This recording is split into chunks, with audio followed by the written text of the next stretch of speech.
Olá, tudo bem? Hoje vamos fazer o estudo que mostra o diagrama do juízo final. É um estudo fascinante. Ele revela quem é quem no julgamento de Deus. Quem é o juiz, quem é o advogado, quem é o acusador e assim por diante. Vale a pena você abrir a sua Bíblia e considerar comigo esse tão importante estudo. O tema começa com Daniel, capítulo 7, versículos 9 e versículo 10, tá bom? Vamos lá? Continuei olhando até que foram postos uns tronos, e o ancião de dia se assentou. Sua veste era branca como a neve, e os cabelos da cabeça como a pura lã. O seu trono eram chamas de fogo, e as suas rodas eram fogo ardente. Um rio de fogo manava e saía de diante dele, milhares e milhares o serviam, e miríades de miríades estavam diante dele. Assentou-se o tribunal e abriram-se os livros. Que descrição solene do juízo! A Bíblia diz, um ancião de dias veio e se assentou, assim como eu estou sentado aqui. Mas esse ancião de dias é o Deus Todo-Poderoso.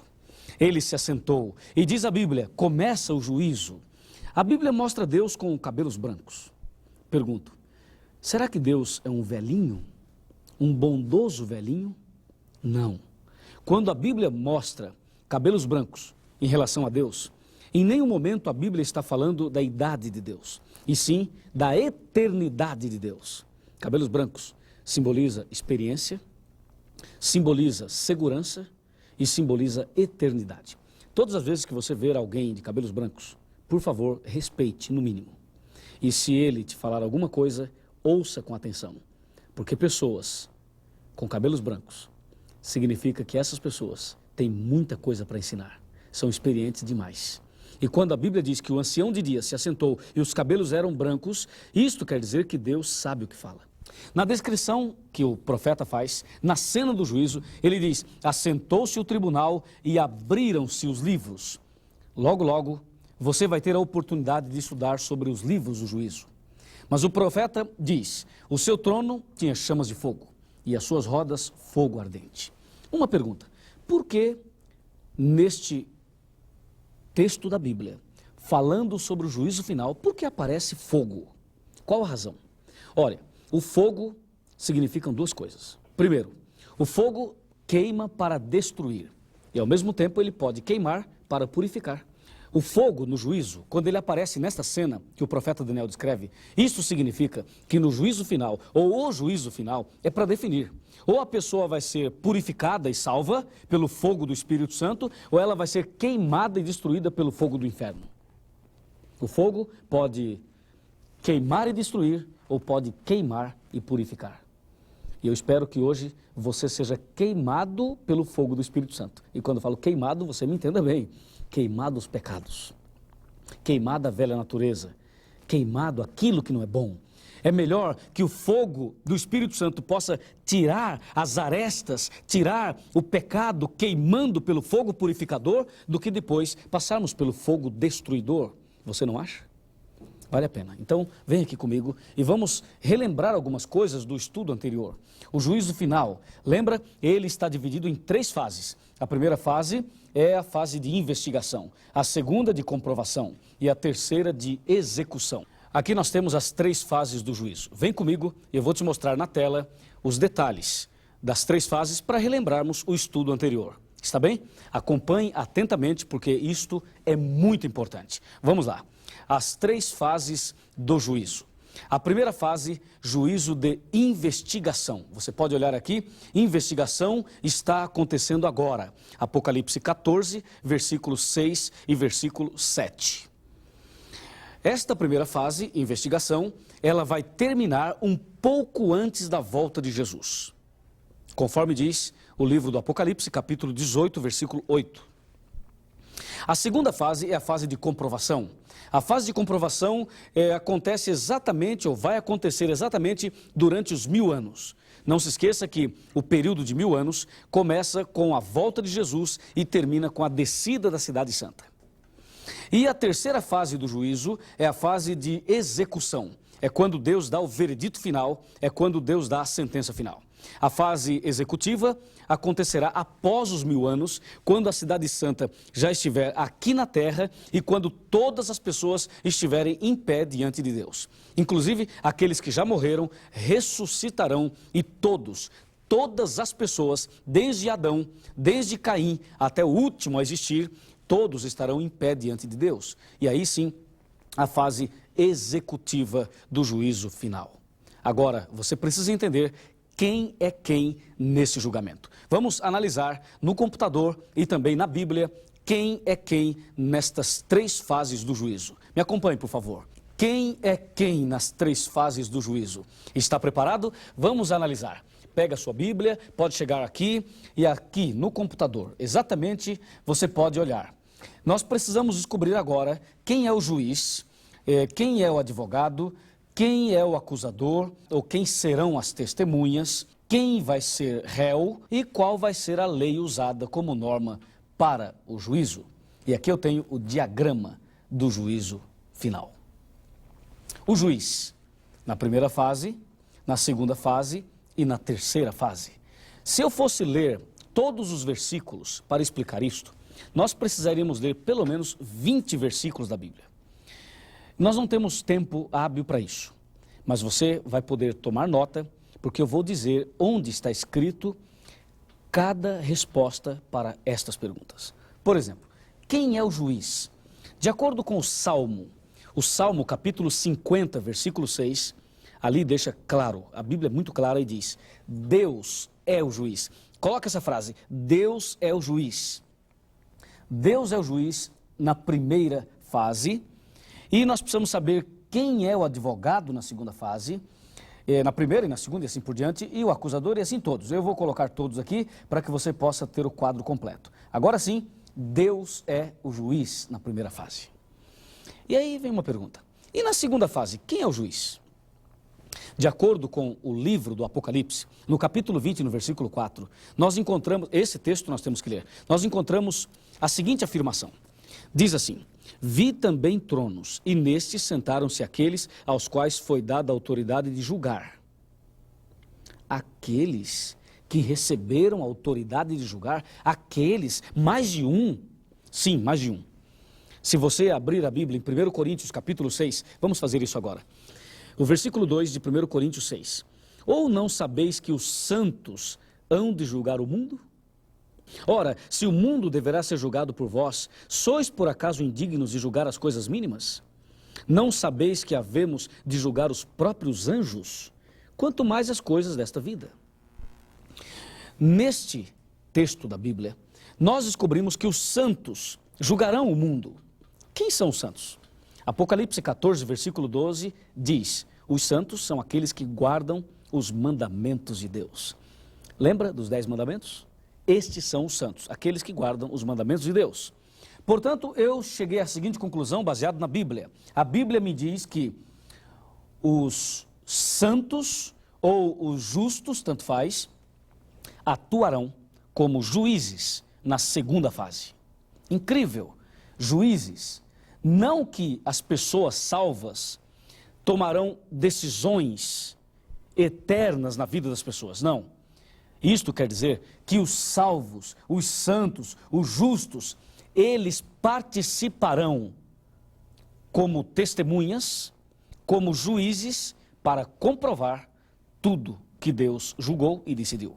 Os santos atuarão na segunda fase como juízes. E se você for salvo, você também atuará como um dos juízes na segunda fase do julgamento, durante os 1000 anos. Entendeu? E na terceira fase? Na terceira fase do julgamento, o juiz é Jesus. João capítulo 5, versículo 22 e 27. Vamos ler aqui João 5, versículo 22 e 27. Eu vou ler apenas o 22. E o Pai a ninguém julga, mas ao Filho confiou todo o julgamento. O Filho, Jesus Cristo, Filho de Deus. Então Jesus é o juiz. Viu? Nós completamos a primeira coluna. Quem é o juiz na primeira fase? Repita, responda comigo. Na primeira fase, o juiz é Deus. E na segunda fase, os santos. E na terceira fase, Jesus Cristo. E agora vamos ver o advogado. Quem é o advogado na primeira fase? 1 João, capítulo 2, versículo 1 diz: Filhinhos, estas coisas vos tenho dito, para que você saiba de que existe um advogado perante Deus, que é Jesus Cristo, o justo. Usando algumas palavras mais fáceis, mas é exatamente isso que nós encontramos em 1 João, capítulo 2, versículo 1. Nós temos um advogado perante Deus, é Jesus Cristo, o justo. Portanto, o advogado de defesa na primeira fase do juízo é Jesus. Jesus é o nosso advogado. Nós temos um advogado perfeito, um advogado justo, que nunca perdeu nenhuma causa. Todas as vezes ele derrotou Satanás e todas as vezes deu vitória aos filhos de Deus. Você tem um grande advogado, você tem um mediador, você tem um intercessor, você tem alguém do seu lado. Não temas, não tenha medo de nada, porque Jesus é o seu advogado. Diga amém por isso. Um grande advogado. Pode colocar nas mãos dele qualquer causa que ele resolve. O que ele não resolver, ninguém mais resolve. Jesus é o nosso advogado. E na segunda fase? Na segunda fase não haverá advogado, porque durante os 1000 anos não haverá chance de salvação para mais ninguém. A salvação é agora, na primeira fase. Por isso a primeira fase é a mais importante. Antes da volta de Jesus, é o momento principal para a decisão de cada pessoa. A segunda fase deve acontecer durante os 1000 anos, e os 1000 anos começam após a volta de Cristo. Portanto, durante os 1000 anos não haverá advogado de defesa. Quem quer se salvar tem que ser agora. A decisão tem que ser tomada agora. Amanhã pode ser muito tarde. Hoje é o dia da salvação e por isso, na segunda fase do juízo, não haverá advogado de defesa. E na terceira fase, também não haverá. O que isto significa? Isto significa que Jesus é o nosso advogado agora e por isso devemos aproveitar esta oportunidade. Muitas pessoas não se preocupam com isso. Deixam passar o tempo e se esquecem que estão perdendo a grande chance da vida. E aí acham que depois da morte ainda podem alcançar alguma bênção. A igreja romana é quem inventou essa história. Depois que a pessoa morre, eles acham que a pessoa vai para o purgatório. E lá no purgatório, ela tem uma chance de purgar os pecados. E é por isso que as pessoas acendem velas e realizam missas de 7º dia e missa de ano, a fim de tirar uma alma do purgatório e conduzi-la ao céu. Eu nunca ouvi uma bobagem tão grande na minha vida como essa. Isto é mentira. Jesus é o advogado hoje e a salvação, ela só pode ser adquirida enquanto você estiver vivo, porque depois que morrer, não tem mais chance, é impossível. Advogado é agora. Na segunda e na terceira fase, não haverá advogado. E quem é o advogado de acusação, o acusador? O diabo é o advogado de acusação. Apocalipse 12, versículos 7, 8, 9 e 10. Diz, ele é o acusador de nossos irmãos e nos acusa de dia e de noite. Você conhece alguém que gosta de acusar também? As pessoas que acusam e que vivem falando mal da vida dos outros, tentando destruir as pessoas. Estas pessoas são fracas e são vítimas e são muitas vezes marionetes nas mãos do diabo. Porque ele é o acusador por excelência. O diabo é o acusador na primeira fase. Na segunda fase, diz Apocalipse 20, versículo 1, 2 e 3, que o diabo vai estar preso. Um anjo vai trazer uma corrente e vai prender o diabo e ele ficará preso por 1000 anos. E a prisão dele não vai ser numa cadeia, num Carandiru, por exemplo. Não, o diabo vai estar preso neste mundo, nesse planeta, que vai ficar vazio durante 1000 anos. E ele vai ficar amarrado, porque o povo de Deus vai estar no céu e os ímpios estarão mortos. Então o diabo estará amarrado, preso durante 1000 anos. E na terceira fase do julgamento, o diabo volta como acusador. Porque as pessoas ímpias que ficarão mortas durante 1000 anos, elas ressuscitarão depois dos 1000 anos. E o diabo, ele vai ver pessoas más, pessoas terríveis, ressuscitadas. E ele ficará entusiasmado, achando que está solto de novo. Agora vamos para as testemunhas. São os anjos. Apocalipse 5, versículo 11, diz que existem milhares e milhares, milhões e milhões de anjos, e eles estão ao redor do trono. Eles são as testemunhas, e ninguém melhor do que os anjos, porque eles nos acompanham todos os dias, e são eles que registram tudo que a gente faz. Na segunda fase também, e na terceira fase também, os anjos são eternas testemunhas. Por falar nisso, o seu anjo está aí do seu lado e o meu está aqui do meu lado. E esse anjo está anotando a sua linda atitude em parar para estudar a Bíblia conosco. tenha certeza de que este anjo, ele é um anjo relator, ele toma nota de tudo que a gente faz. Vamos agora para os réus. Quem são os réus? Os réus são os santos, ou seja, somos nós, as pessoas. Mas na primeira fase são os servos de Deus. 1 Pedro 4,17. Esse versículo eu preciso ler com você. Eu preciso abrir a Bíblia e mostrar, ler, para que você tenha isto muito claramente diante de você neste momento. 1 Pedro está aqui, capítulo 4, versículo 17. Porque a ocasião de começar o juízo pela casa de Deus é chegada. Ora, se primeiro vem por nós, qual será o fim daqueles que não obedecem ao Evangelho de Deus?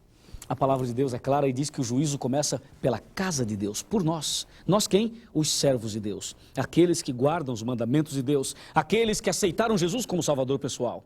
Então o julgamento começa por nós. Nós somos os réus, eu e você. E na segunda fase? Na segunda fase os réus são os ímpios. Os ímpios. Por quê? Porque a segunda fase acontece durante os 1000 anos. E durante os 1000 anos, o povo de Deus vai estar no céu. E os ímpios estarão mortos. Então, lá no céu, o povo de Deus vai participar do juízo de comprovação.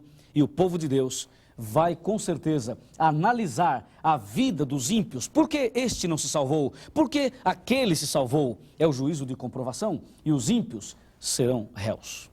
E na última fase, todas as pessoas, justos e ímpios, todos serão réus. E por último, nós temos a lei. De acordo com São Tiago 2, versículos de 10 a 13, esse versículo também nós precisamos ler. Tiago, capítulo 2, versículos de 10 a 13. Está bem aqui, olha. Pois qualquer que guarda toda a lei, mas tropeça em um só ponto, se torna culpado de todos. Porque aquele que disse não adulterarás, também ordenou, não matarás. Ora, se você não adulteras, porém matas, vens a ser transgressor da lei. Falai de tal maneira, e de tal maneira procedei, como aqueles que hão de ser julgados pela lei da liberdade. Porque o juízo é sem misericórdia para com aquele que não usou de misericórdia, e a misericórdia triunfa sobre o juízo. De acordo com a Bíblia, os 10 mandamentos é a lei usada como norma do juízo na primeira fase, na segunda fase e também na terceira fase. Está aí o quadro completo. Parabéns. Temos aí o quadro completo do diagrama do juízo final. E agora, para nós terminarmos este tão importante assunto, eu chamo a sua atenção para algo muito importante. Hoje, Jesus Cristo é o seu advogado, mas amanhã ele será o seu juiz. E dentro desta frase, eu gostaria de te contar uma história. A palavra de Deus afirma que hoje Deus é o juiz e Jesus é o advogado, mas que um dia Jesus deixará de ser advogado e passará a ser juiz. Nos Estados Unidos, um jovem cometeu um crime e esse crime que esse jovem cometeu o levou a um julgamento. Mas ele arrumou um bom advogado e na hora do julgamento, esse advogado que era muito bom conseguiu inocentar o rapaz, o defendeu muito bem e ele saiu livre. Saiu livre vibrando e dizendo, puxa, eu estou livre, arrumei um bom advogado. O tempo passou, os anos se passaram e ele, este mesmo jovem, cometeu um segundo crime. A polícia o prendeu e chegou o dia do seu julgamento de novo. E quando ele entrou na sala do julgamento, aconteceu mais ou menos assim. Ele chegou ali naquela sala, aquele tapete vermelho no chão e lá no fim, no trono, estava o juiz. E quando ele entrou de cabeça baixa, assim, com as mãos assim, acorrentado com os pés todos acorrentados. E ele estava aqui, algemado aqui, cabeça baixa, andando em direção ao juiz. Quando ele levantou a sua cabeça e olhou para o juiz. Ele olhou e disse, eu conheço esse juiz. E ele pensou de si para si, espera aí, eu conheço esse juiz. E começou a analisar e disse, já sei. Ele disse, seu juiz, ei, o senhor lembra de mim? E o juiz olhou e disse, não. Seu juiz, olha para mim, dá uma olhada. O senhor vai lembrar, olha bem e veja. Lembra? Não lembro. Seu juiz, eu sou aquele rapaz que há tantos anos atrás, o senhor me defendeu, o senhor foi meu advogado. Está lembrado? O Senhor me inocentou daquele julgamento, naquele crime. E o juiz olhou para o rapaz e disse, olha, eu não me lembro de você, mas se no passado eu fui o seu advogado, como advogado eu lutei para provar a sua inocência e consegui inocentá-lo. Mas hoje eu sou o teu juiz e como juiz você está condenado.